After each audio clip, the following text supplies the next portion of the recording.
বিশ্ববাজারে চালের দাম দীর্ঘ ৮ বছর পর সর্বনিম্ন পর্যায়ে নেমে গেলেও বাংলাদেশে দিন দিন চালের দাম বাড়ছে। জুলাই মাসে দেশের বাজারে সব ধরনের চালের দাম কেজিতে ৫ থেকে ৬ টাকা বেড়ে গেছে। এমনকি চালের ভরা মৌসুমেও দাম কমার বদলে বৃদ্ধি পেয়েছে।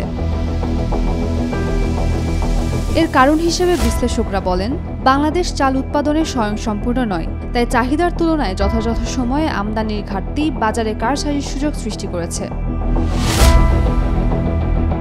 বাংলাদেশে চাল আমদানি সাধারণত কঠোর নিয়ন্ত্রণের মধ্যে থাকে এবং সরকার বিশেষ অনুমতি দিয়ে চাল আমদানির সুযোগ দেয়।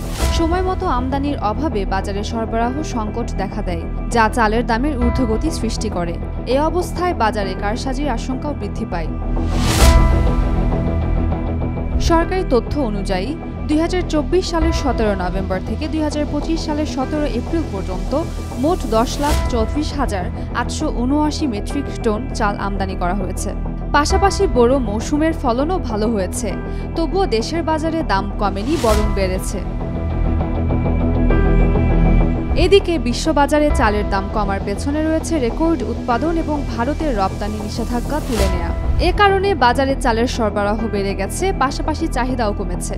বড় ক্রেতা ইন্দোনেশিয়া ২০২৫ সালে বাজার থেকে চাল কেনেনি, কারণ তারা আগাম চাল আমদানি করে রেখেছিল।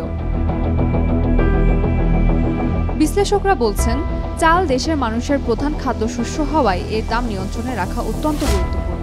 কারণ চালের দাম বাড়লে মূল্যস্ফীতি তীব্র হয় এবং দরিদ্র পরিবারের খাদ্য ব্যয় অনেক বেড়ে যায়।